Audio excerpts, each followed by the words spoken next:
Welcome back. The fifth day of 1 week online course on social capital and health in India. We had 2 lectures. And now we are going to attend the tutorials. I'm sure that some of you have kept your presentations ready. You keep your presentations ready.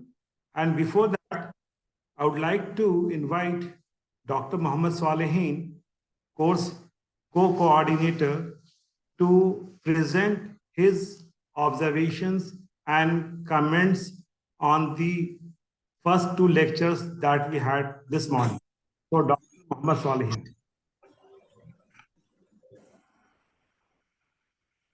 Good afternoon.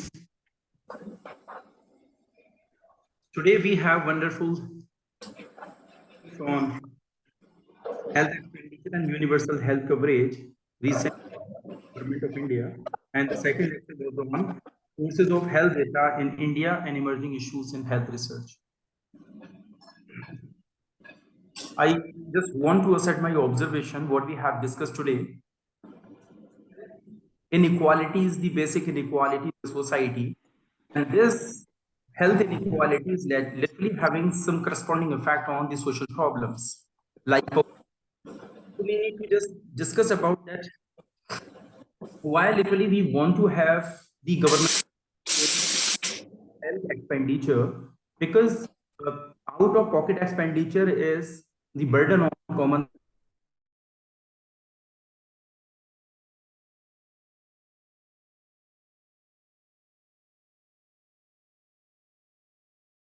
concern for the state, and the state needs to look after the health issues of the people.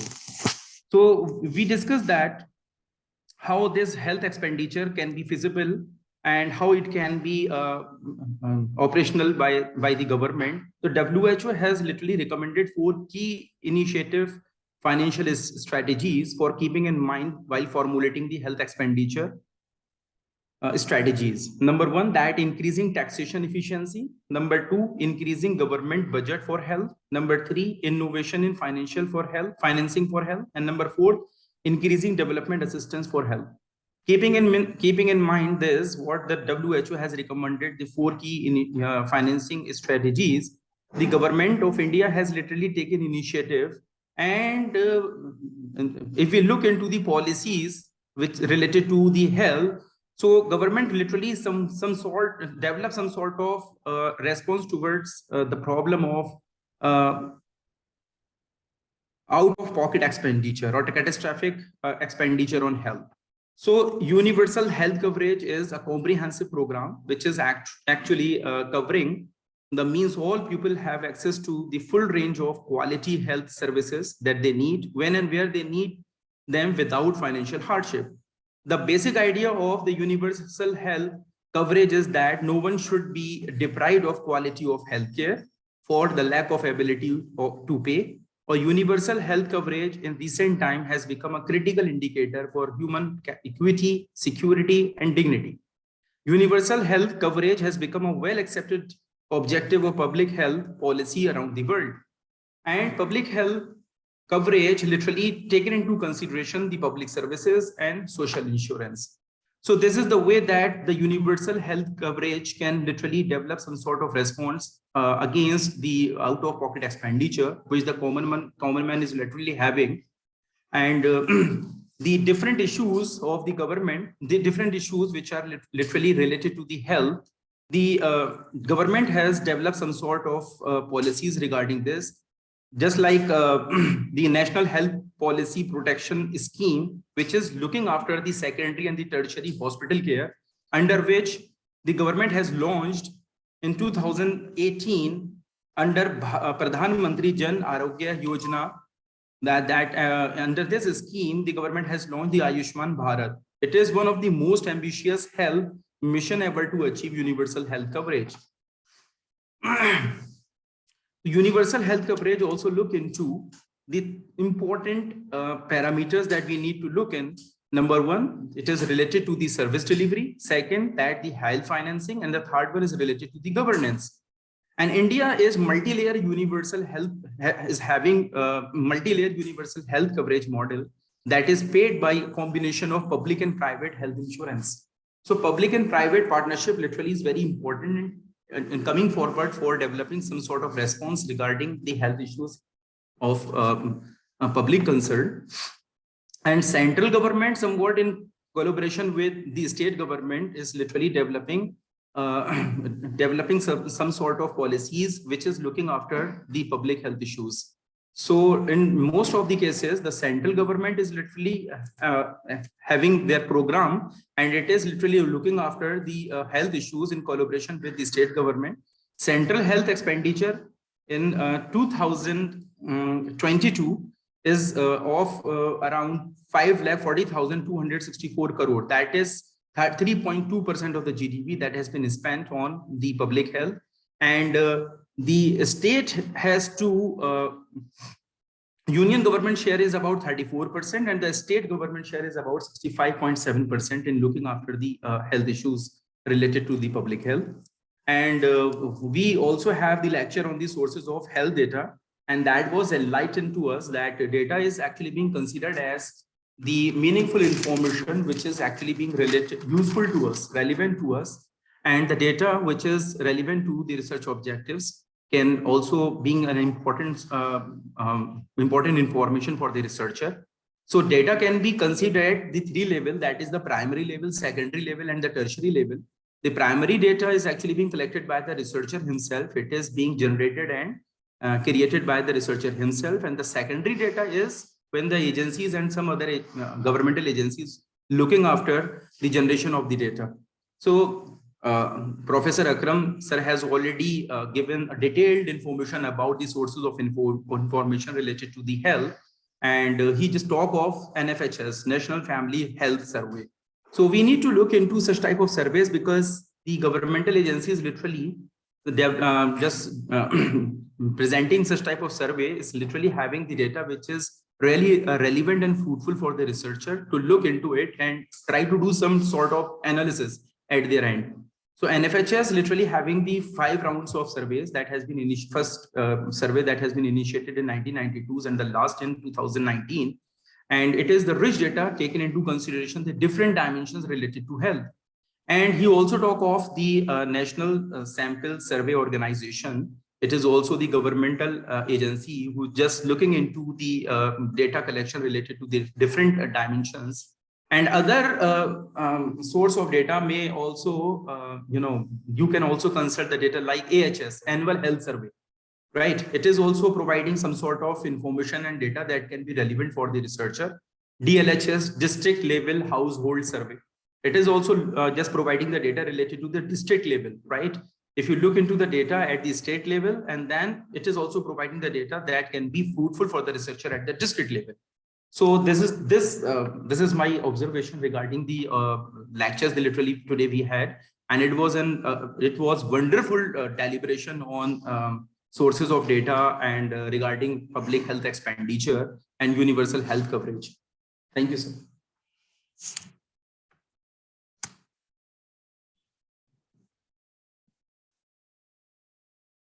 Thank you very much, Dr. Swalehin. Now this house is open for the observations to be made by the other participants and their questions and presentations. So please unmute yourself and tell who is interested in making presentations and tell us what are your questions.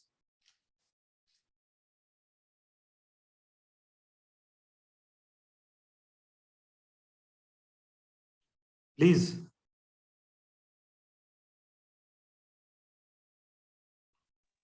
I have you. Good afternoon, sir. Good afternoon. Sir, I have a question. Sir, my name is Tehzeeb. Okay. Sir, I have a question regarding Ayushman Bharat. Sir, this scheme is very successfully formulated by the government.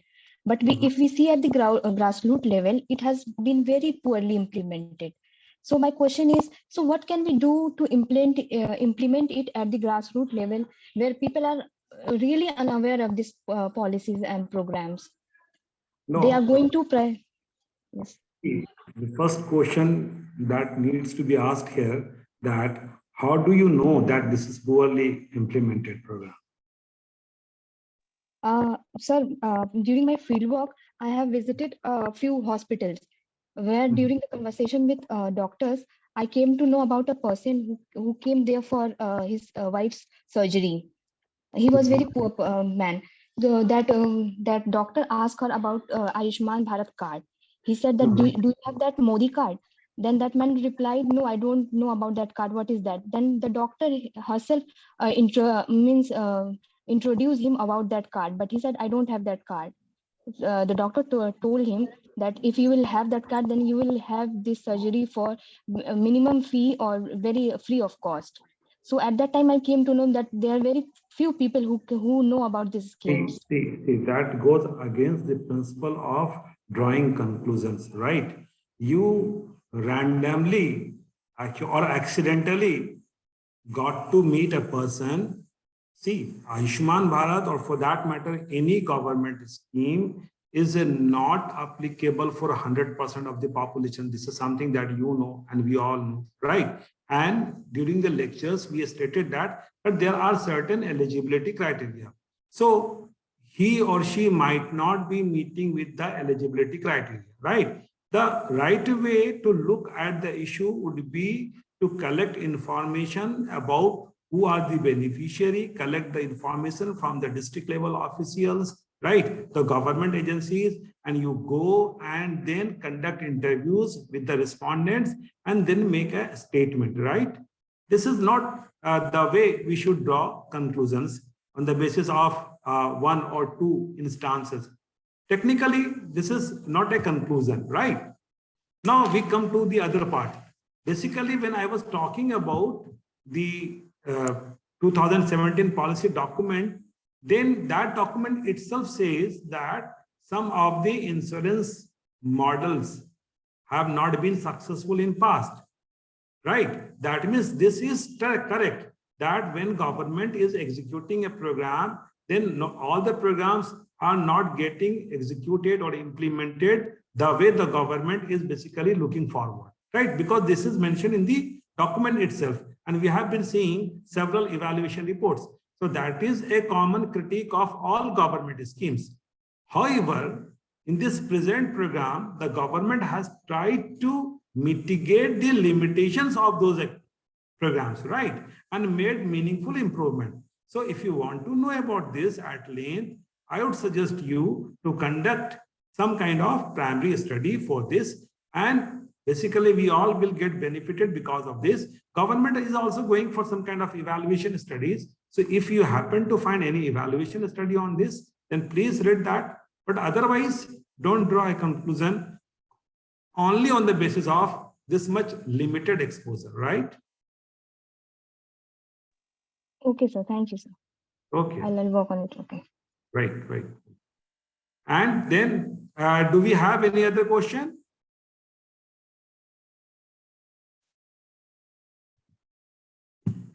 I will start picking up names again. Srija Nandi. Srija? Sir? Yes, Srija. Make some observation. Do you have any comment, any question?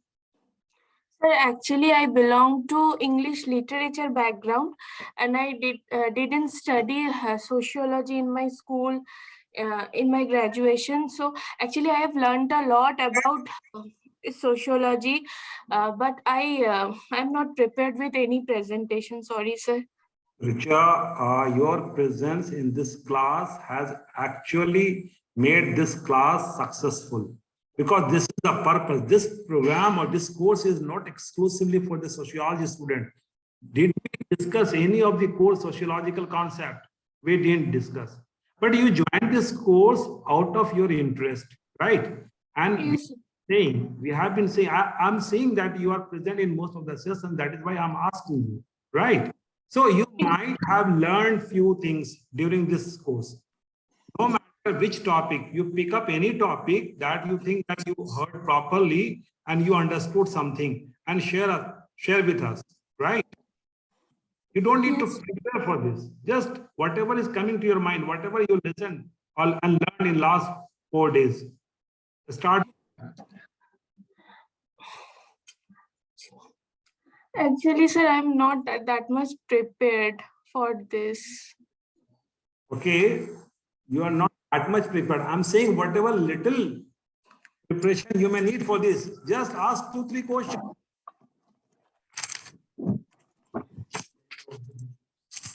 Whatever is coming to your mind. Sir, I want to ask a question like, how can we spread this awareness among people? What we learned from this course? How can we spread this awareness among common people? Okay. Again, very interesting question. An intelligent mind can ask this type of question, right? Thank you, sir. Okay. Now the question, see, we need to look at the overall modality of this course. This is an open course, open platform. Okay. And I got some communication from the nodal agency that after some time, we need to upload these lectures on an open access platform, that is YouTube, right? Yes. So we will upload these lectures on YouTube. And basically, when you are talking about awareness, then awareness is a layered process, right? Yes. Yes, sir. We need to have some kind of practical understanding about something, right? So Yes, sir. understanding awareness may never come, right? Yes, So sir. you have some kind of understanding. So if these lectures are available online, open for all, then some people may learn something from these lectures. That will be the step first, right? Now, whatever you have learned in this course, you can disseminate that knowledge in your college, in your community, wherever you are. You can have some kind of local program, whatever you can say that, okay, I joined this course organized under the GIAN banner. It was basically the IIT Kharagpur was the nodal agency, and so were the foreign faculty and Indian faculty, and I have learned few things, and I want to discuss those things, right? People will certainly get attracted to you. You can say that, okay, I will share the links so that you can go through the original sources, but at the same time, these are my views on this. So this is how actually things propagate, right? And Yes. if you are finding yourself interested in any of these topics, then you basically try to learn more about that. We have shared the study contents, we have discussed the other sources available, right? So you learn something from those things and you develop your own interest in this. Then comes the next big level. Basically, you can write about those things. Then you can speak about these things. Then when you grow, you can basically use other platforms for disseminating this kind of knowledge. Because see, public health is a very important component for our Yes. social cultural life. Public health is a very important component, right?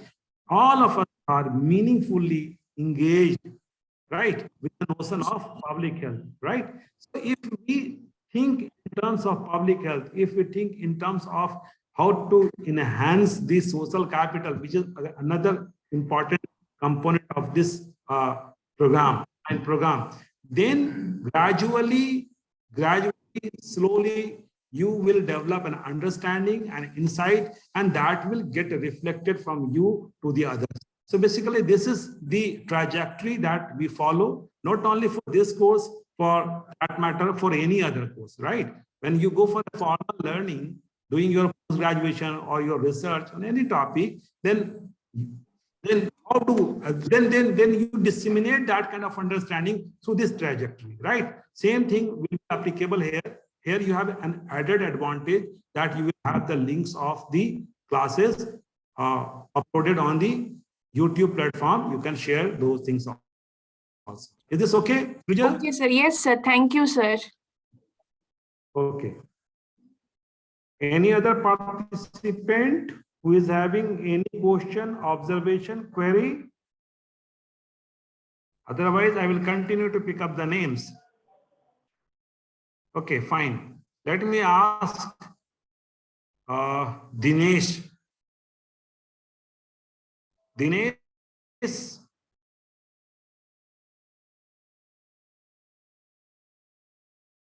No. Sarah. Sorry, Farah. Farah, are you here? Farah? No. Fahmida Zinat. Fahmida Zinat, please unmute yourself.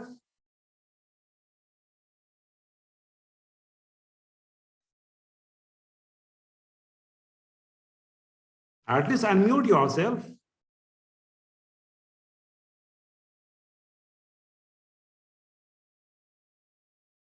No, people are so afraid of, I don't know what makes them so afraid. Sir, good afternoon, sir. Good afternoon. Yes. Basically, I am not well from last few days. That is why I couldn't make my presentation as well. My throat is aching because of when I speak up, my throat is basically aching. That is why I couldn't come forward. Okay, Ashraf.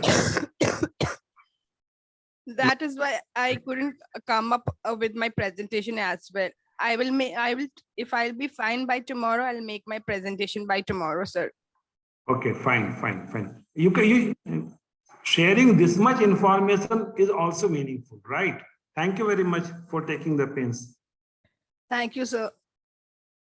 Okay. Yesterday, basically, some students promised me to make a presentation. Who were those students? Good afternoon, sir. Good afternoon. Sir, it's Shivani Patel. Hmm. I want to present my presentation, what I prepared for the conference. Okay, Shivani. Just a minute.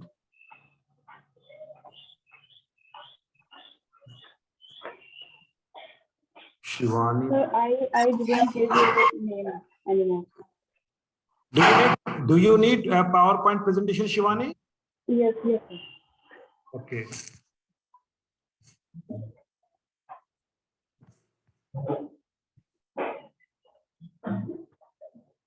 Co-host.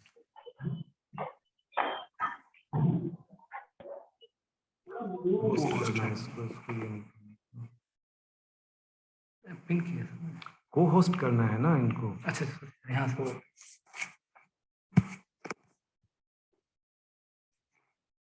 Shivani.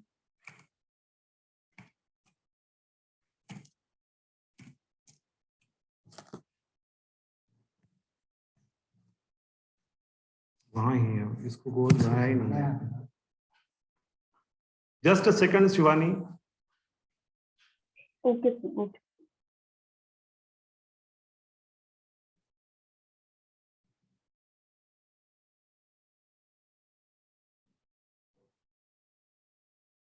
Okay, now you can present. Upload your PPT and present. Okay, sure.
Yes, the slides are visible.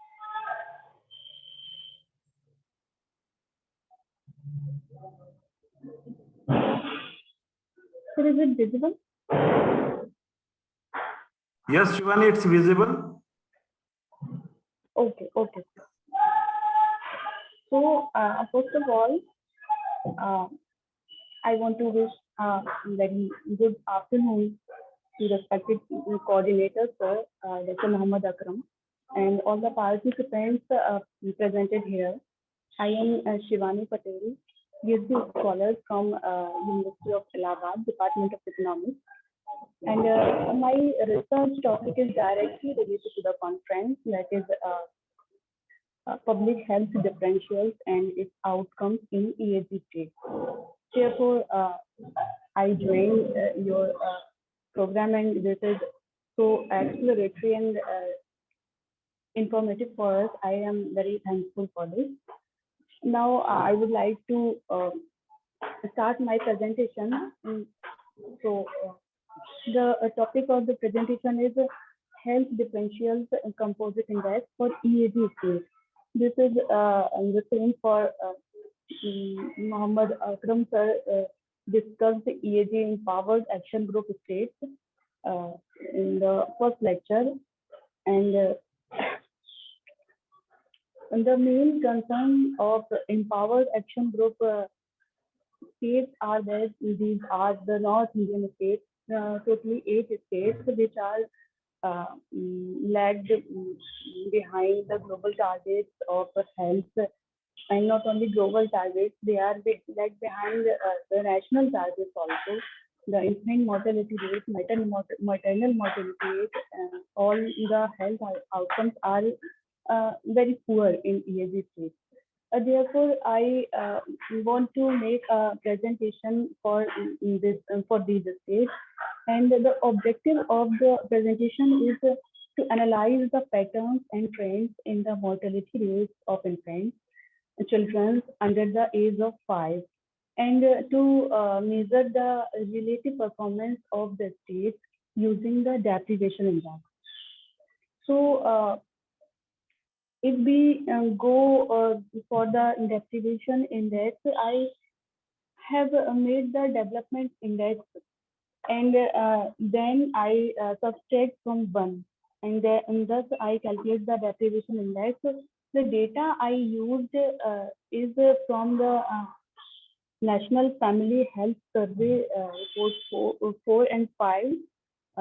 We can see the trends of maternal mortality rate first, infant mortality rate first, and the findings showed that infant mortality rate improved considerably in empowered action group states of India. And then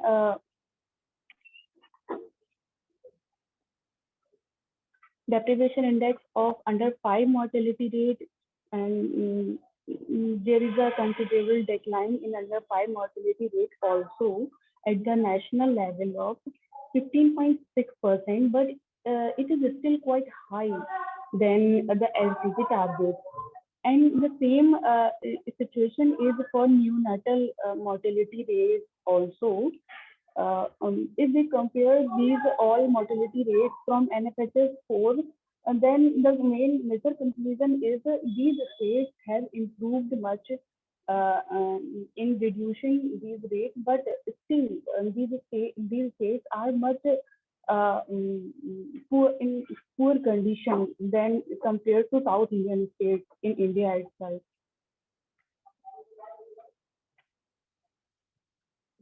The main conclusion is this analysis of the paper reveals that India has made progress in terms of reducing infant and child mortality, but this progress has been relatively slow in EAG states.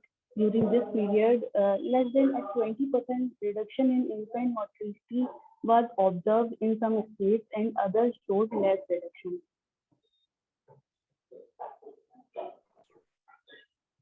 Okay, Shivani, very good. Thank you, I'd like sir. to know 2 things first. What is your discipline, basically, which? Sir, economics department. Economics, good, very good. And then what is this deprivation index? How do you define deprivation index? So actually, from the UNDP report, I referred deprivation index. Actually, they use the development index, and the calculation is the maximum value minus actual value divided by maximum value minus minimum value of variable. And I calculated that deprivation index by subtracting the development index from 1. Yes, yes. That's how I calculate deprivation index, and I calculate the deprivation rank in EAG scale. Okay, that is again good. Yes. Thank you. Okay, so what, in which stage your research is as of now? Sir, it's for empowered action group state. No, in which state? I mean, have you completed your work? No, sir. It is work in progress. It is work in progress. Good, good. And as you mentioned that the topic of this course is very much relevant for you, and Yes, you also stated that you found the contents discussed over here relevant. So basically, that is that gives us great satisfaction that this course is relevant and useful for the researchers. And definitely, as it was pointed out by Sujya, that sir, I'm not from sociology. So you don't need to be from sociology, because people coming from economics background, sociology background, or for that matter, public health, community health, home science. Yesterday, we had a presentation and she is from home science. So these are the interdisciplinary topics. These are the common concerns. See, research is basically looking at a problem in a scientific way, systematic way, methodological way. The research problem doesn't say that it should be examined from economics perspective only or sociological perspective only. The problem is there. So basically, people coming from different disciplines can approach the problem, and whenever they approach the problem, they bring new insights, their new understanding about the problem, right? So thank you very much for making your presentation voluntarily, and you have prepared your presentation very well. That means you are. Thank you, sir. Okay. Sir, I would like to comment. Okay, Dr. Swalehin. Shivani, I'm not aware whether you will go for the empirical research or not, because your background is economics. You might be looking into data just like NFHS and the other sources of data. But socio-cultural determinants of infant mortality rate is very, very important to discuss. Sorry, sir, I cannot listen to you. Am I audible? Yes, yes. I'm saying that I am literally not aware about whether you will go for the empirical research or not, because you have economics background. Yes. I'll be consulting some secondary data, NFHS data and some other data, right? But socio-cultural determinants of infant mortality rate and child mortality rate is also important to talk of. And tomorrow I will discuss about some socio-cultural determinants of infant mortality rate. So it will be fruitful for you. You will have some understanding regarding some socio-cultural determinants of infant mortality rates, right? And in fact, sir, I have one specific chapter for the socio-cultural determinants of mortality rate in my thesis. That's good. But you will not have the empirical study in your research? No, sir. Empirical, I have used the secondary data. Secondary data, right? Empirical. So we will discuss some micro level, understanding that what is literally being happening at the village level and how people literally having the customary type of practices related to the infant, right? So we will have some sort of discussion tomorrow. Okay. Thank you, sir. Okay. Thank you, Sivan. Now, I'll pick up.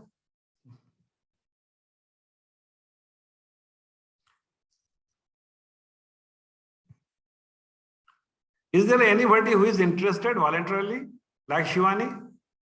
First, tell me this. Otherwise, I will go for the attendance kind of thing.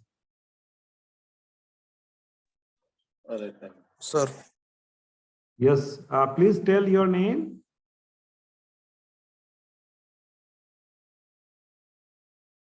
Hello?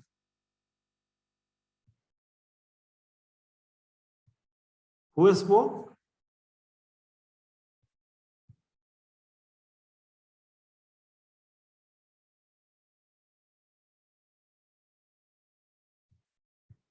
No. Akram Javed. Who is Akram Javed?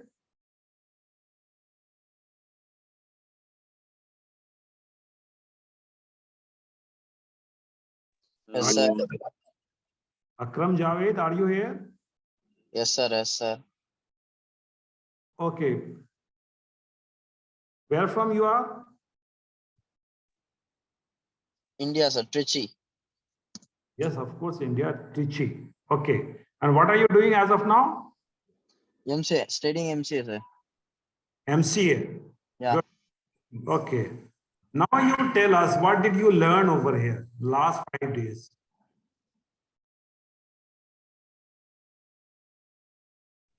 So sorry, sir. Now today only I attending class, sir.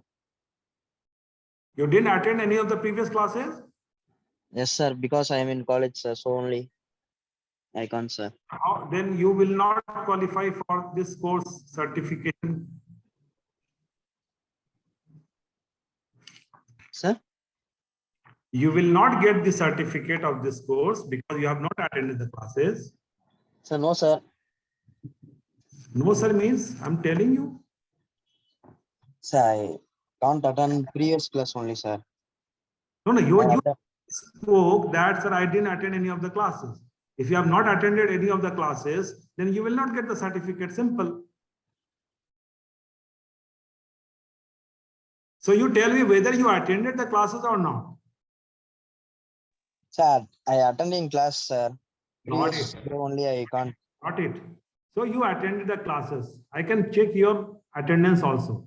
Now you to skip the question, you spoke that I didn't attend the class. You attended the classes now. Today you attended? Yes, sir. I attend the class, sir. Okay, okay. Then you tell me whatever little thing you learned in the class. Did you learn anything?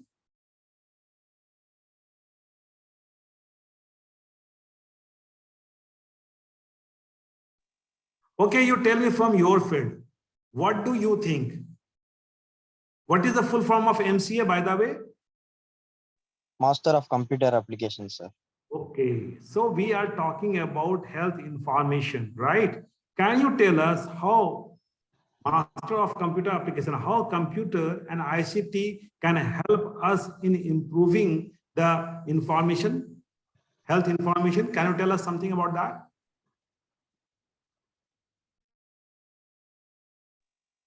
Sir? You are not understanding my question. I'm asking you Yes, sir. how ICT can improve, how ICT can help in improving the health information.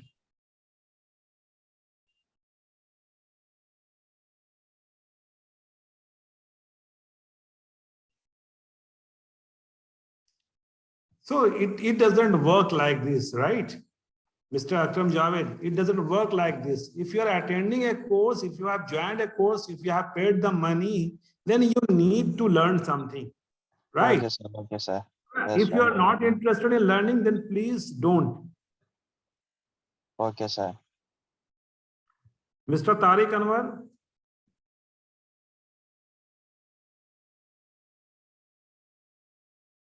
Tariq Anwar, are you here? Yes, sir. Okay. So Tariq, where from you are? So I'm from Chennai, sir. You are from Chennai. Okay, Tariq, just tell us in 2-3 minutes, what did you learn in this course? Sir, in this course, you told about socialism, sir. Socialism. Sir, how about health factor? How health are affecting from nature and disasters? How foods? What we are intaking like that things, sir, for precautions. Social issues we are facing Social. We talked about the social issues. We talked about the social capital. We didn't talk about socialism, right? Yes, sir. India is a socialist country, as the preamble of the nation of the constitution is saying, right? Anyway, Yes, sir. anything else that you learned? Yes, sir. I try to recall it. So I will say during course, sir. Okay, you recall whatever you have learned, and I will call your name again. Okay. Okay, sir. What is your name? Tariq, sir. Yeah, Tariq. We will come back to you again. Now, one announcement I have to make. I have already sent the link of Google Classroom, and you all are supposed to upload your assignments by this Sunday, right? 2 p.m. This is mandatory for all of you. I hope some of you might have prepared your assignment. If you have prepared your assignment, you can present some part of your assignment also. Because anyway, you have to prepare an assignment for completion of this course or for getting the certificate. You'll get grades on that.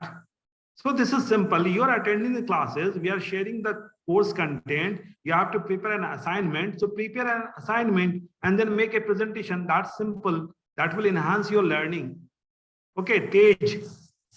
Tej, you wanted to make a presentation today. Okay. Are you here?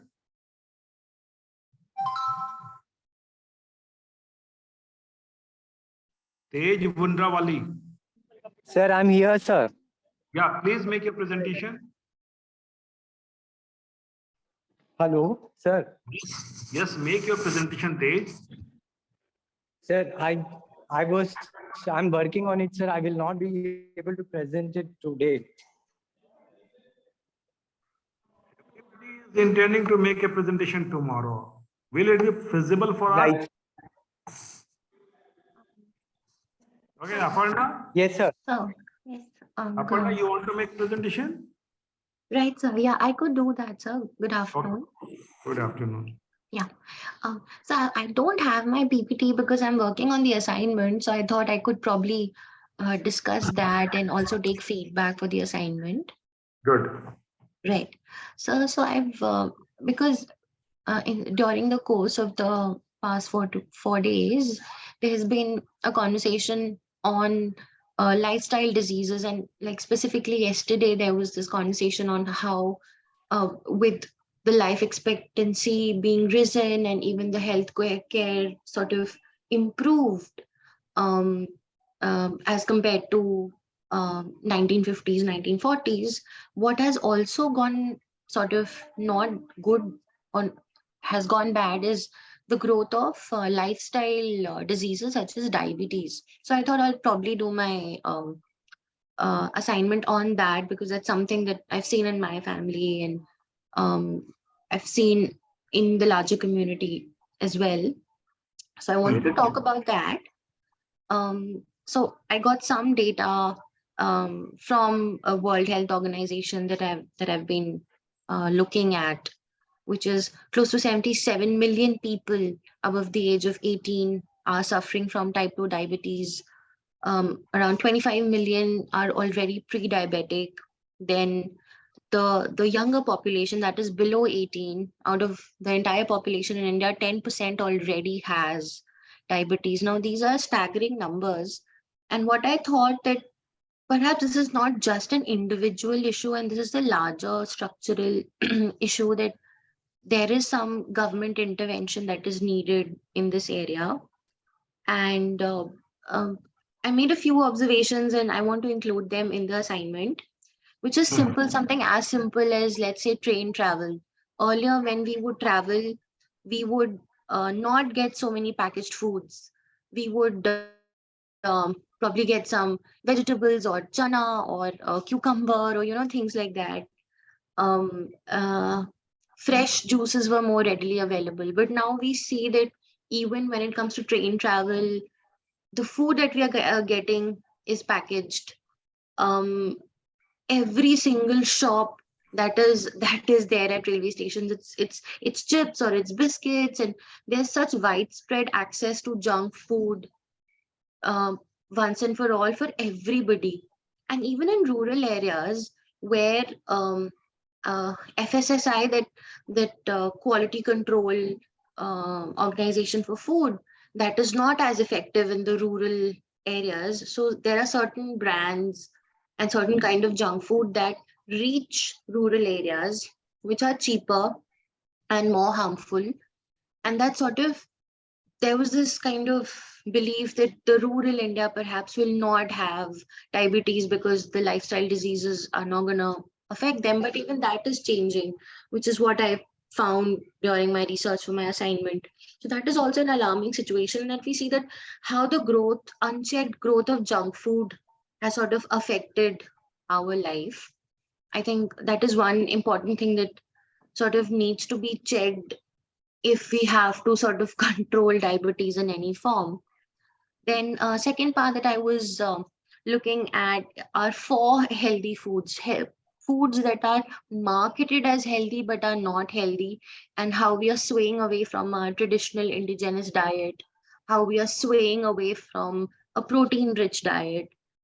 These are things that actively counter diabetes, and that sort of, that whole food culture that we are losing as a part of the larger Indian community. And across India, different states have their own traditional diets, and it is being replaced by a very sort of similar diets, like the masala oats packet has become the standard breakfast, whereas across India there are different kinds of breakfast. And so I think these are things that are really important to look at. Then I also had this question that when it comes to policy making or sort of influencing the government authorities to make any certain steps, how do we really tackle the question of junk food? Because developed nations have severe quality controls. We see that in nations like Australia and New Zealand, there has been a check on junk food and what is readily available. So how do we do that in a country like India? I mean, it's so vast. That is one. Second, because I am from a gender studies background, so it's important for me to look at things from a gender lens. So I think the increase of lifestyle diseases is also because on some level, we are swaying away from our traditional methods of cooking. And it's not just for women to cook and make their own food. I think it's a part of responsibility on a part of all members of the family and community at large to know how to make healthy food and to rely on home cooked food in order to tackle the brunt of lifestyle diseases. So probably that is one more thing. And the lecture on millets was pretty interesting, because prior to the British, that was our everyday diet. That is also more climate friendly. So I think a widespread sort of awareness around millets is really important, and how that can be included in our daily lifestyle. That was one part. And then one part that I want to look at that I came across, but I haven't prepared on it, I'm sorry. But then that's something I want to look at is there's this widespread understanding in Mediterranean diet, that is the Middle Eastern diet, is one of the healthiest. And Indian diet is not too different from it. So there's a need to bring back better quality, indigenous qualities of oil, more protein, of course, and more sort of physical work. But at the same time, I think diet is the fundamental sort of block of how a lifestyle disease should be countered. So yeah, I would end this thing with just a question that how can the state intervene when we see this widespread sort of marketing and false advertisement of junk food, and how can that be changed on a larger structural level? So that's the question that I want to end with. Thank you very much, Aparna, for presenting your insights, right?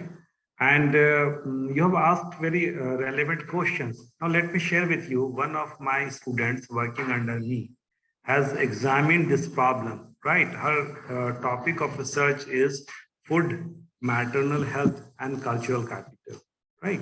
She has already completed her work, she has submitted it for the assessment. And she has basically published few papers also. One of the paper would be available on the internet, where she is talking about the way food is affecting basically the maternal health of women in general, but the maternal health in particular, right? And identified many of the issues that you are talking about. Now, let me share with you here that when we talk about basically food governance, then these things, we can see this thing at least minimum from two perspectives.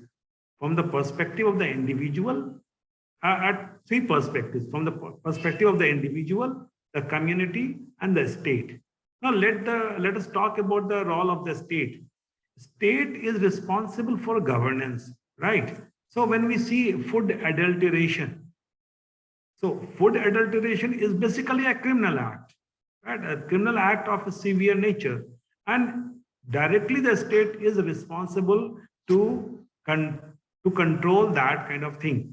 And we can see that food adulteration is taking place massively, right? So that is one component which is also responsible for basically some kind of pesticides, insecticides, etc. on food items. Every now and then we get to know that milk, basically artificial milk, made by making use of urea and other pesticide kind of thing. So that is something which is, I think the state should take care of by having serious rules, norms, as well as implementation of that. That is one aspect.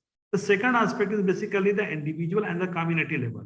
Now, when we were trying to understand the things at the individual level, we got to know that the cultural capital is playing a very important role in that. Although here in this program, we are talking about social capital, but what is cultural capital then?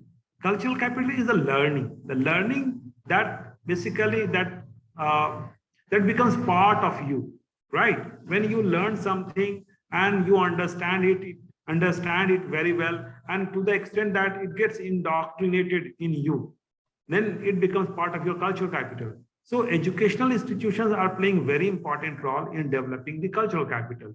Yes, of course, families are important in having cultural capital. Bourdieu talked about cultural capital in the context of this, the families and basically the local community level things.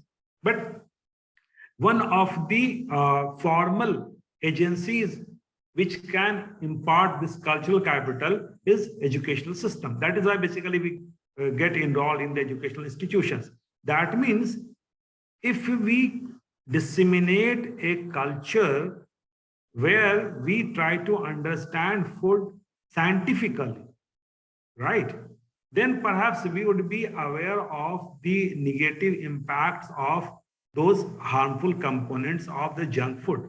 Unfortunately, this is yet to become part of the larger curriculum, right? But I hope that in the forthcoming years, because this consciousness is actually emerging among people, not because of the increasing number of diabetic patients, etc., that we need to have some kind of control over the junk food kind of thing.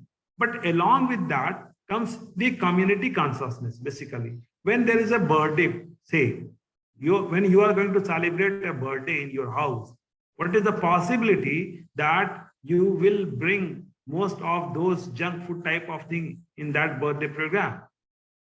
For any middle class family, I think this possibility is 80% to 90%. Because now in the consumerist culture, it has become part of our day-to-day life. Going for pizza, burger, fried potatoes, chili potato, honey potato. Even in my family, my daughter would prefer to go for these things. So basically what is happening that we have not developed a scientific approach towards food. And that is what is missing. Unless we develop that scientific approach towards food, we cannot fulfill the nutrition related component. Here, I would like to share with you one very important finding from NFHS. 4. Basically, most of the developed states of India are lagging behind in terms of the in terms of the fulfillment of nutritious food to newborn babies, right? Under 6, over 6 months of age. Basically, the newborn babies, and then, sorry, not the newborn babies, the babies who are not dependent on mother feeding, right? They 6 months and above, they are not fulfilling their nutritional requirements. Why? Because there is lack of awareness, lack of scientific approach towards food, right? So I think we need to move forward and make a comprehensive approach at the individual level, at the community level, and at the same time at the level of the state, to ensure that the quality of life should be scientifically defined. The food that we consume, that should be scientifically defined. I got an opportunity to visit some of the foreign countries, and I was quite surprised to know that during the daytime, when you go for a lunch, most of the food outlets are serving you salad. Right? Salad is the most served meal during the daytime. In India, it will be really difficult to find out salad during the lunchtime as a complete food sort of thing. So we have not adopted that kind of lifestyle. And yes, we need to move ahead. This is a long journey. Perhaps the kind of consciousness we are creating at some or the other level, the journey has started. Just one last thing I would like to say here. When I'm saying that cultural consciousness, so the kind of festive food that we get during the marriages, that is one simple indicator. In any Indian household, right? You go to any big celebration and the kind of food being served, that suggests, that indicates that what kind of attitude we have about food. Most of the food that is served at that level is perhaps not scientifically recommended kind of food, right? So this is what is happening at the cultural level. We need to move away from that sort of understanding to a scientifically defined food habit sort of thing. And here cultural capital will definitely play a very important role. So with these words, I thank Aparna for sharing her views and asking relevant, valid questions. And that is why I'm saying that the food is a very important component of public health in India. Food means not just availability of food. Food means basically the quality of food, and not only the quality, basically looking food from the nutrition point of view. Are we in the habit of consuming enough quantity of protein?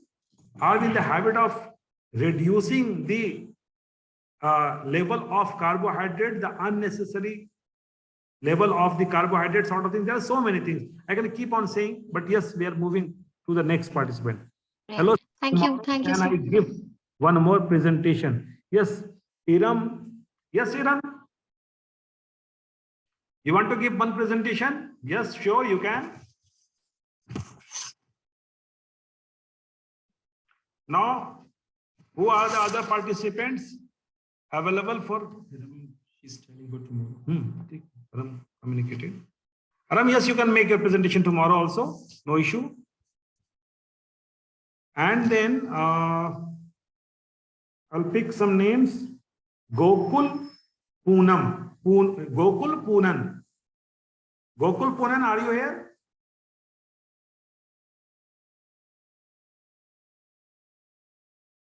No.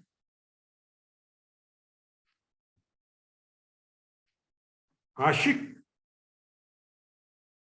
Ashik.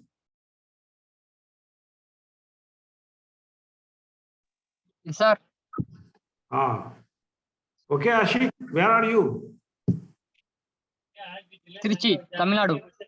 Tamil Nadu. Okay. Just tell us about your learning in these classes.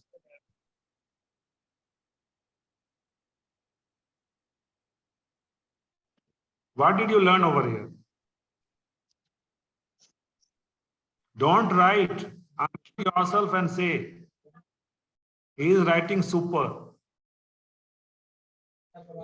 Yes, sir. Now tell me, tell us, what did you do in classes?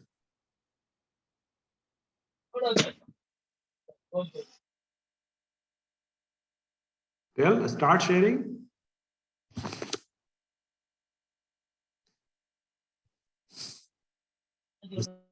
Whatever you have learned, please share that.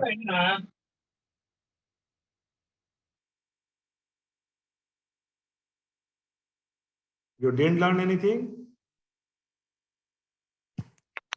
Learn, sir. So what? Which topics you learned? Just tell us the names of the topics. Thank you. Network issues are network issues are sir. No, there's no network issue. There's no network issue. You please keep on speaking.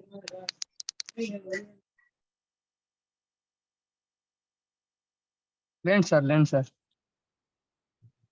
Balakrishnan? Mr. Balakrishnan?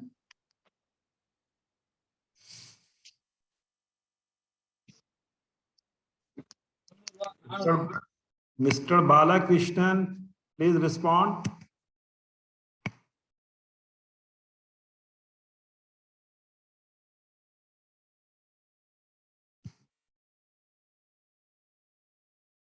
Naga Lakshman, KP. Mr. Naga Lakshman, KP. Sir, yes, sir. What did you learn in these classes?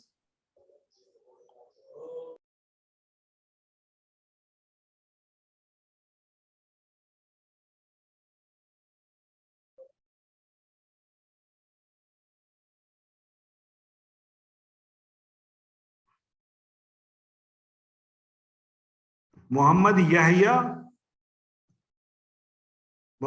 are you here?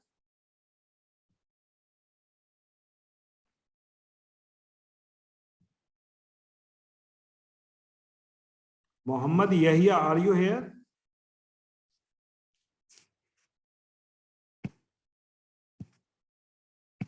Unmute yourself.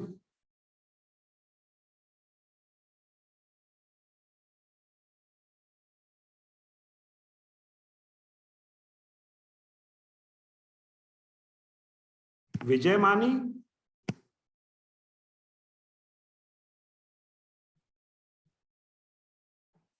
Mani Muthu?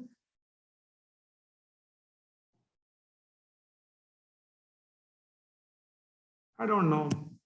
I didn't understand this thing. This whole lot I could not understand. You people from MCA background, you joined this course and you are not responding.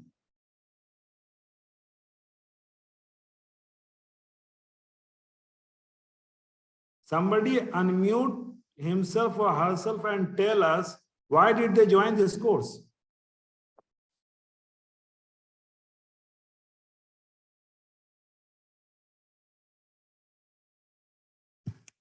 No. Okay, Tazib, you want to share something? Yes, sir. So actually, I'm making the assignment on which I want to talk.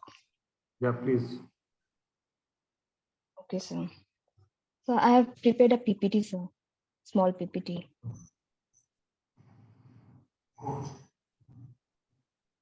Tazib course. Okay, Tazib, you can share now.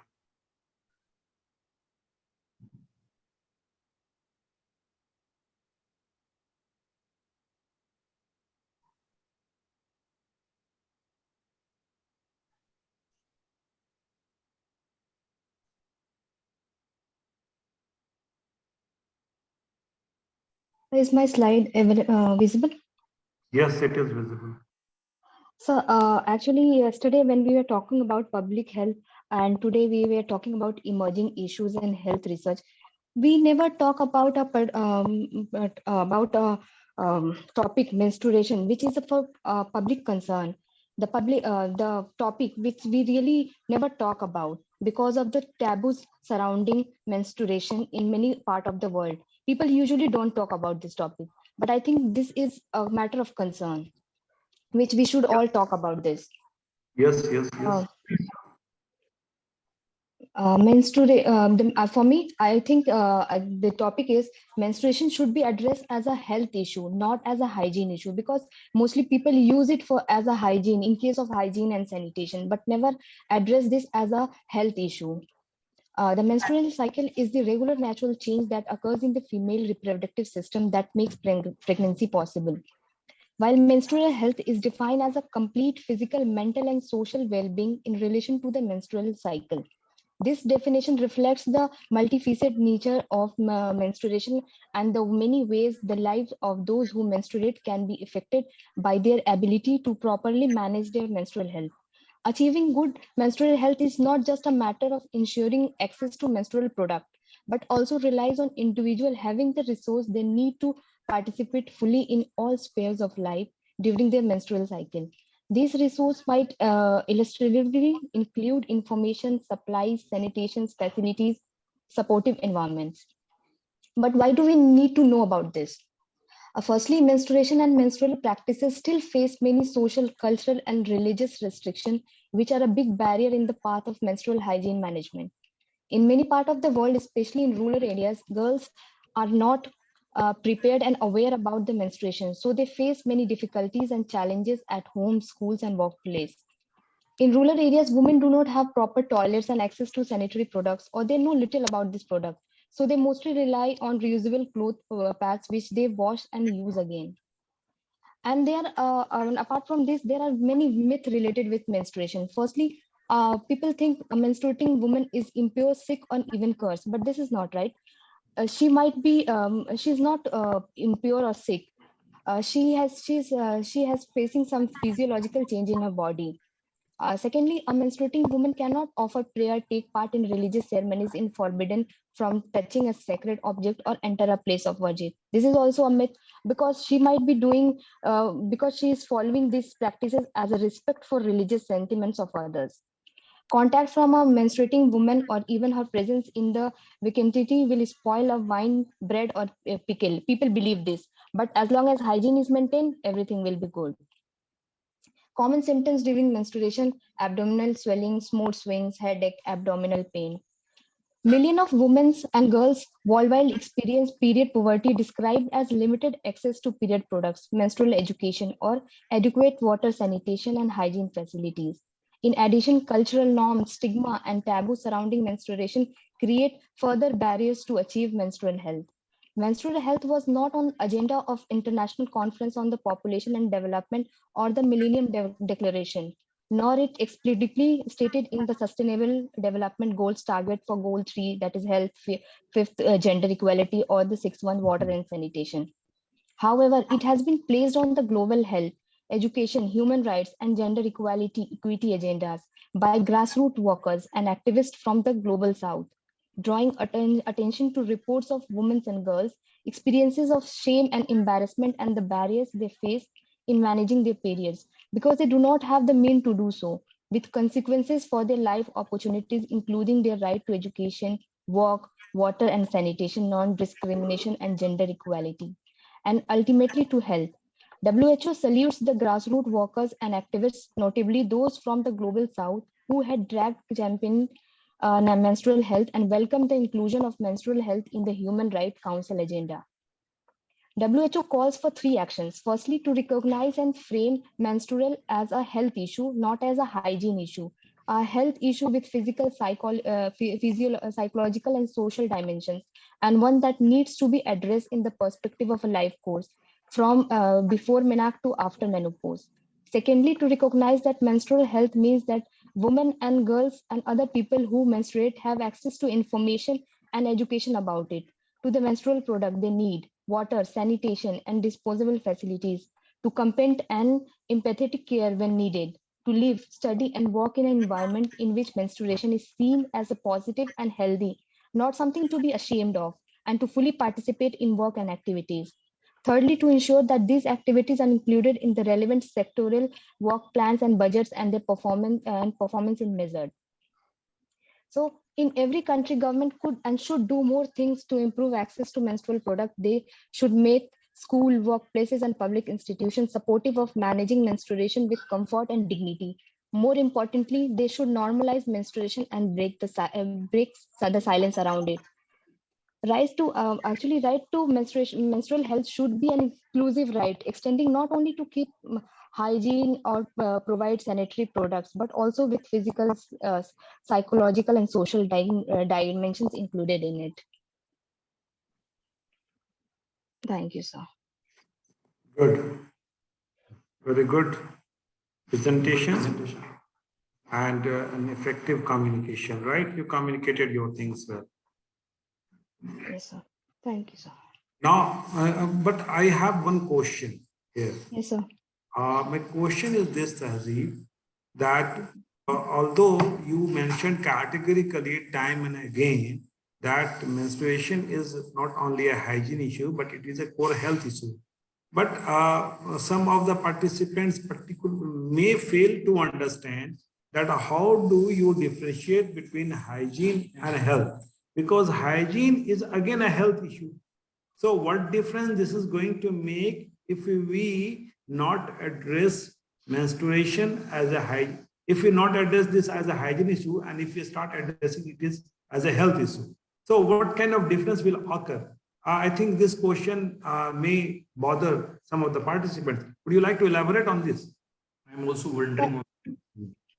So actually, I'm still working on it, but still I would like to talk on this. So if we are talking about as a matter of sanitation or hygiene issue, then people are only talking about the supplying them sanitary products or providing them portable toilets and these kind of things. But still the taboos and the things, people are not like to talk about this. But if we will talk about menstruation as a overall health, then we can, educate both boys and girls about this and make people aware about this is not a topic, something to ashamed of, and we should all talk about this. Good, so basically, good. Till then. You made your point. Hygiene is basically coming under the personal domain. So you want to you are pleading that it should not remain confined to the personal domain of an individual. Rather, it should come to the public domain. Yeah, right? yes. The public health kind of thing, right? So when we will address talking about, so but this way, what is again coming to my mind, maybe you may think about this, medicalization you are talking about, right? So that way menstruation will get medicalized, or is it already medicalized, or do we need medicalization of menstruation? Actually, what I have seen, sir, it has not been medicalized because medical intervention is not given. But it is moving towards medicalization because, like many girls during their board exams or many events, they use some kind of tablets to delay their periods. So this is a kind of medicalization that they are moving towards. But at the same time, this is also creating problem for women during their pregnancies and other reproductive system. Right. So now we are coming to a very serious, basically, issue. That means, do we need a specific medicalization of this biological phenomenon? So I think what is coming to my mind as of now, yes, we need to medicalize it, because when you medicalize it, then actually it is coming out of the taboo and the stigma associated with it. So very often medicalization is helping in de-stigmatizing something, right? And so that way it may be helpful, but I think we need to develop further understanding on this, right? So if you're looking at the medicalization, if you're looking at the things from the medicalization perspective, you can further explore this dimension, but this is definitely a very interesting topic, right? And even okay, sir. Thank you, sir. we are living. Can I make a small comment on this? Yeah, please tell us who you are and then make the comment. Yeah, so I'm Aparna. Okay, yes, Aparna, please. Yeah, sorry, I just want a small comment. One, I want to say there's a really interesting topic, and I found your topic really interesting. I just have two quick comments. One, I'm sharing a link on the chat for everyone to read. This study came out some 2 months ago, and it said how most of the popular sanitary napkins that we have in India have toxic chemicals and are actually cancer causing. Now, this is not one of those pseudo-scientific studies. It has been studied by proper laboratories, and they are making this claim. So now the fact that there are so many interventions where we are actually giving regular sanitary napkins in the rural area, now that is also problematic. So there has been thing that there should be a use of menstrual cup. Now that is one. I'm sharing that on the group.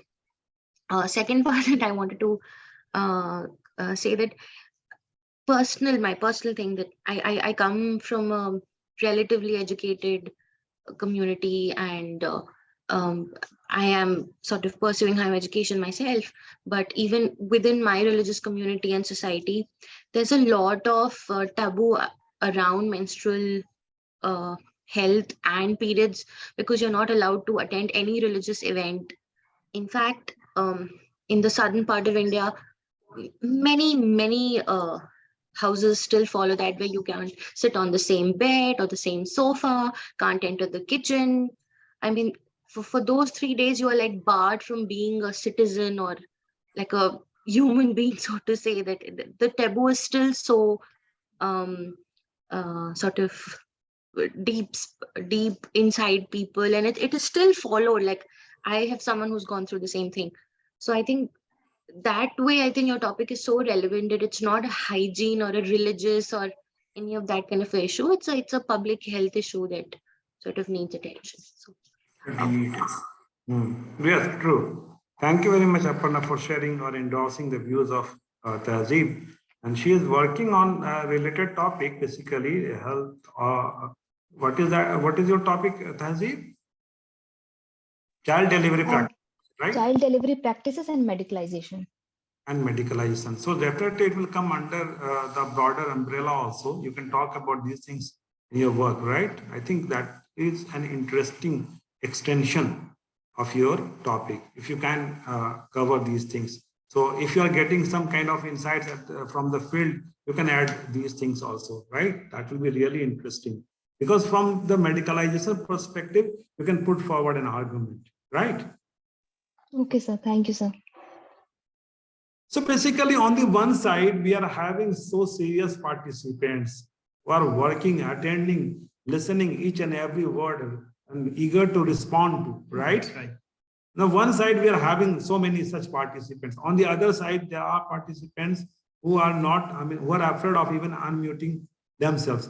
But this is an open platform, open for all. So yes, I think when we get some people who are really interested in this topic and who are basically devoting their time and energy to learn something, then that is basically an indication of the success of the program.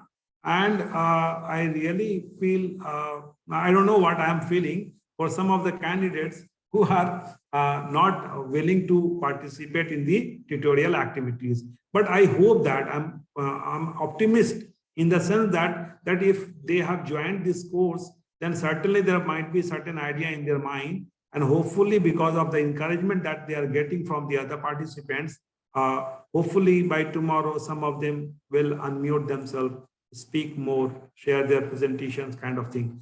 And anyway, everybody has to prepare an assignment and upload it, right? So it would be better for the rest of the participants to share their assignment, their arguments here, right? So that we can give some suggestions also. You can get some kind of confirmation or some kind of correction if required in your argument also. The purpose is like that only, right? So is there any other participant eagerly waiting to share his or her own views? Sir, I wanted to ask one question, if I may. Please tell your name and ask the question. Sir, my name is Tej. My question is, what is, sir, when you were explaining about the difference between assurance and insurance, is it related to the premium that one has to pay? What is the essential difference between health insurance and health assurance? Good question, Tej. And I want a presentation on this from you. Right. I have my own ways of resolving some of the issues. Right. I had underlined that, but when I was making my presentation, I had underlined, I have mentioned that this is not. When you talked about that Ayushman Bharat scheme and the health wellness center. I remember that. That is why I'm saying I made it a point to get it noticed, because there were three models basically. One is the insurance model and another is the assurance model, right? And I have shared the PPT. So now anybody could go through. I've shared the PPT, but I'm giving you this responsibility to read it and make us understand.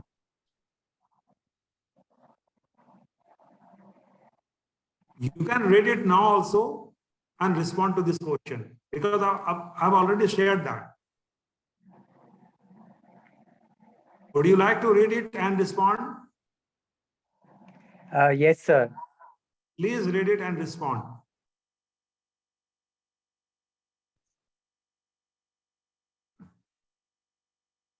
So 1 second, sir.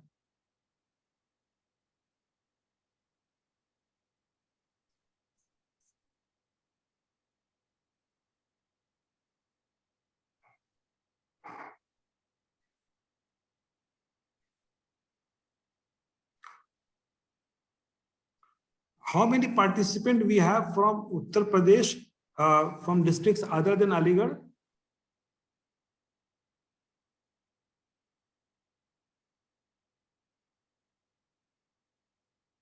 Aparna is from Allahabad. Do we have any other participant?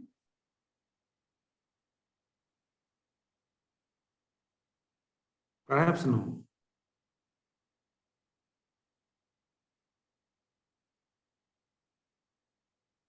Sir. Yes, Tej.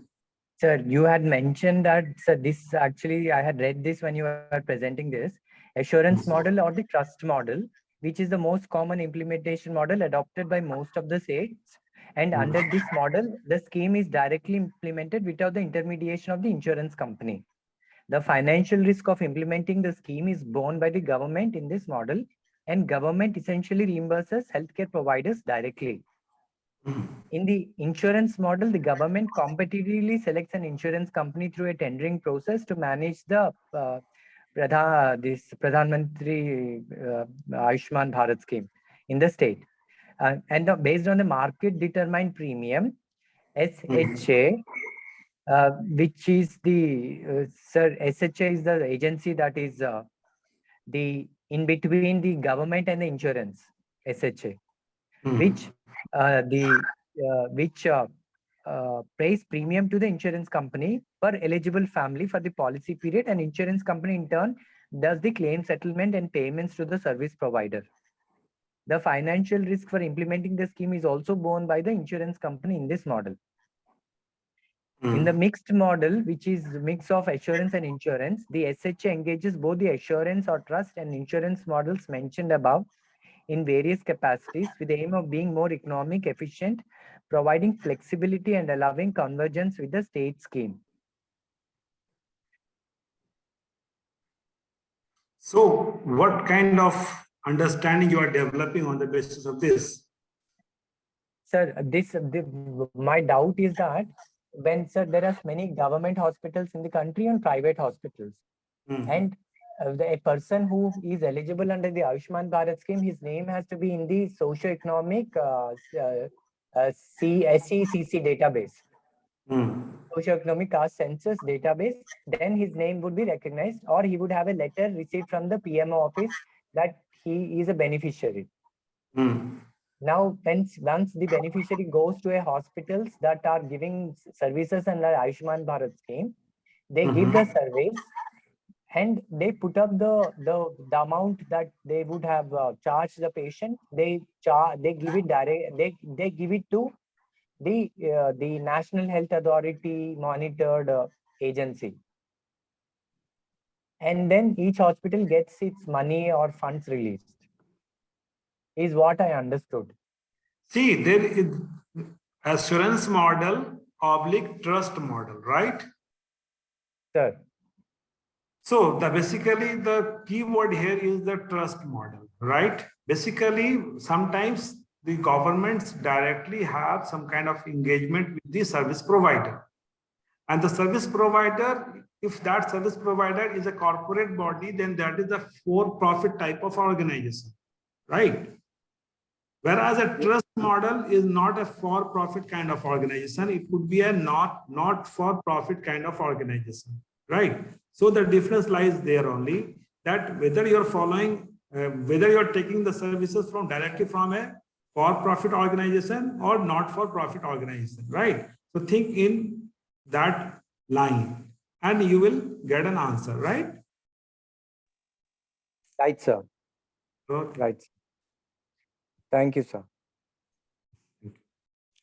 So if you do not have any question, then we can close the session. Dr. Swalehin, would you like to make some final remarks? The course co-coordinator, Dr. M. Swalehin, is back with his remarks. Well, today we have fruitful discussion related to the issues, public health issues, and tomorrow we likely to have more important issues to discuss. And tomorrow is the last day of our course. So all the participants need to take full advantage of the discussions. And the most important part is your participation, right? And the deliberations and the discussion we have in the sessions, maybe that the discussions may be giving you some sort of food for thought. Maybe the discussions instigate your learning process, or maybe giving you something new to learn. So this way that you can come up with your own ideas and observation in your assignments, in your presentations. So tomorrow we have last session tomorrow. So it will be better for all the participants come forward and take full advantage of such discussions. So today's session was wonderful, sir. And quite engaging, and some of the participants literally taking active participation. The participation level has increased, definitely. Exactly. And tomorrow we will have the photograph session also during the beginning of the classes and end of the classes. So I instruct, not suggest, not guide, I instruct all the participants to remain available for a photography session, right? Very often participants live not in a presentable condition, and so they hesitate in basically coming to the videos, right? So please keep yourself prepared for this. I'm announcing it today only, that during the beginning of the session as well as during the end of the session, we will go for photography, right? So all participants need to keep themselves in a presentable condition, right? And you should not hesitate in switching on the video model, with the video mode. Okay. So thank you very much for being here. And I think this course is helpful to you. And I'm very sure that you will learn many new things after attending this course. You'll start observing new things. You'll start thinking in new direction, because this course has certainly provided you new food for thought, as it was pointed out by Dr. Swalehin also. And I think the success of this program is lying on this very thing, that from tomorrow onwards, you will look at the health facilities and health related issues in a more engaging way. Don't just become an individual level beneficiary of the health services. Think critically also, think in terms of the system also, because whatever, wherever we are, whatever we do, there is an individual dimension of the situation and there is a social collective dimension of the situation. So start looking at it from the social collective dimension also. This is how the social sciences make a positive contribution, right? So with these words, we are coming to, we are going to close this meeting, right? So and one last announcement. If you want to share anything, right, related to the courses we have discussed, if you want to make any observation, right, if you want to make any criticism of the program, we will be open for that, right? We will share with you a feedback form provided by the GIAN nodal agency. We will share that in the group. you have to fill up that feedback form also, but that will be for the benefit of the nodal agency.